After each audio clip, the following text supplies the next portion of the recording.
Hello. Hello friends. ఈరోజు మనం కిర్గిస్థాన్ దేశంలో మన విద్యార్థులు అనేటువంటి విషయం మీద మాట్లాడుకుందాం. మధ్య ఆసియాలో ఒక చిన్న దేశమైన కిర్గిస్థాన్ గురించి మనకి తెలిసింది స్వల్పమే.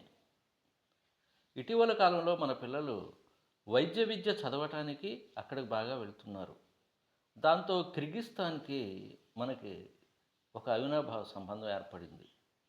అక్కడ బిష్కెక్ నగరం ఇక్కడ మెడిసిన్ చదవటానికి వీలు లేకుండా పోయిన పిల్లలకి ఓ ఆశాకిరణంగా మిగిలింది. తక్కువ ఖర్చుతో వైద్య విద్య పట్టా తీసుకోవచ్చు అక్కడ. అంతేకాదు medical council of India, world health organisation ఇవి రెండు కూడా గుర్తింపునిచ్చినటువంటి మరి వైద్య విద్య అక్కడ లభ్యం అవుతున్నది అతి తక్కువ ఖర్చుతో. అందుకని మన విద్యార్థులు అందరూ కూడా అక్కడికి పోటెత్తుతున్నారు. రమారమి 17,000 మంది విద్యార్థులు అక్కడ మరి ముఖ్యంగా వైద్య విద్య అభ్యసిస్తున్నట్టుగా తెలుస్తున్నది గణాంకాలను బట్టి. మరి ఎన్నో ఏళ్ల నుంచి హాయిగా సాగిపోతున్నటువంటి ఈ ప్రస్థానంలో గత నెలలో 17, 18 తేదీల్లో బిష్కెక్లో జరిగిన గొడవలతో విద్యార్థుల భవిష్యత్తు చిక్కులో పడింది. మన దేశం నుంచే కాక పాకిస్తాన్ నుంచి కూడా యువత పెద్ద సంఖ్యలో ఇక్కడ చదువుతున్నారు. అలాగే ఈజిప్టు, అరబ్ దేశాల వాళ్ళు కూడా ఉన్నారు. అక్కడ చదువుతున్నటువంటి ఈజిప్టు, అరబ్ విద్యార్థులకి మరి చిన్నగా మొదలై గొడవ అది పెద్దదైపోయి మరొక కోణంలోకి వెళ్ళిపోయింది. కాలేజీలో కిర్గిజ్ విద్యార్థుల్ని అరబ్ విద్యార్థులు బాగా తన్నడంతో దాన్ని ప్రెస్టీజ్గా తీసుకున్నటువంటి మరి ముఖ్యంగా బయట వ్యక్తులు కూడా ఆ దేశం వ్యక్తులు అందరూ కూడా కలిసి అక్కడ విదేశీ విద్యార్థుల్ని ముఖ్యంగా పాకిస్తాన్, అరబ్ విద్యార్థులను తన్నటం జరిగింది, టార్గెట్ చేస్తూ అనటం జరిగింది. దాంట్లో పాకిస్తాన్ విద్యార్థులు 4 మృతి చెందారు. అలాగే భారతీయ విద్యార్థులు కూడా కొంతమందికి దెబ్బలు తగిలినాయి. సమస్య ఇంకా తీవ్ర రూపం దాల్చకముందే అక్కడ ప్రభుత్వం చర్యలు తీసుకున్నదని చెప్పాలి. అటు పాకిస్తాన్ ఇంకా మన ప్రభుత్వం చేసిన విజ్ఞప్తుల్ని మన్నించి విద్యార్థుల్ని వారి దేశాలకి పంపించడానికి చర్యలు తీసుకుంది. అయినప్పటికీ కొన్ని వేల మంది ఒకేసారి ప్రయాణించాలి కాబట్టి కొంత అసౌకర్యం ఏర్పడ్డ మాట వాస్తవం. విమానాలు తగినన్ని లేకపోవడంతో మరి ట్యాక్సీల ద్వారా పక్క దేశాలకు వెళ్ళి, అంటే కజకిస్తాన్ అలాంటి పక్క దేశాలకు వెళ్ళి అక్కడి నుంచి మరి మన దేశానికి రావడం జరిగింది కొంతమంది. అలాగే పాకిస్తాన్కి, అరబ్ దేశాలకు వెళ్ళడం జరిగింది.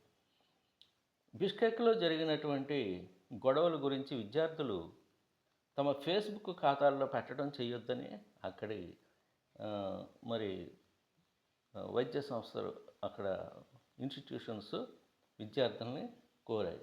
అలా కనుక చేస్తే, ఫేస్బుక్లో కనుక పెట్టి కామెంట్ చేయడం అలా కనుక చేస్తే మరి కాలేజీలు తెరిచిన తర్వాత చర్యలు తీసుకోవడం జరుగుతుంది అలాంటి విద్యార్థులు ఎవరైనా అలాంటి పనులు చేస్తే అని చెప్పి చెప్పడం జరిగింది అక్కడ కాలేజీలో.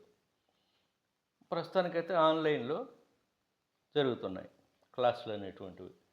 అయినప్పటికీ కొంతమంది విద్యార్థులు ఉత్సాహం ఆపుకోకుండా ప్రాక్టికల్స్ విషయంలో మెరుగ్గా లేవని, అలాగే నాన్ మెడికల్ సబ్జెక్ట్స్లో కూడా 60% మార్కులు రావాలని, ఇలాంటి కొన్ని ఇబ్బందులు అక్కడ ఉన్నాయి కాలేజీల్లో అని చెప్పి వాళ్ళు ఫేస్బుక్లో దాంట్లో కూడా పెట్టడం జరుగుతున్నది. అంటే పేరు చెప్పకుండా అననమస్గా జరుగుతుంది, చూస్తున్నాం.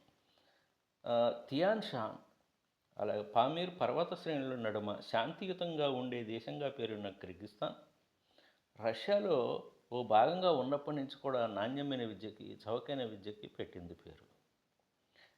అసలు కిర్గిస్థాన్ అనగానే ఎవరికైనా గుర్తొచ్చేది చింగిజ్ ఐత్మతోవ్, ద గ్రేటెస్ట్ రైటర్. ప్రపంచంలో 10 మంది గొప్ప రైటర్ని తీస్తే దాంట్లో ఆయన ఉంటాడు, చింగిజ్ ఐత్మతోవ్. ఆయన కిర్గిస్థాన్కి చెందిన వ్యక్తి. మరి అటువంటి ఆ కిర్గిస్థాన్లో మరి చదవటానికి వెళ్ళి ఎంతోమంది చక్కగా చదివారు, బయటకు వచ్చారు, మంచిగా జీవిస్తున్నారు. మరి ఈసారి ఇలా జరిగింది.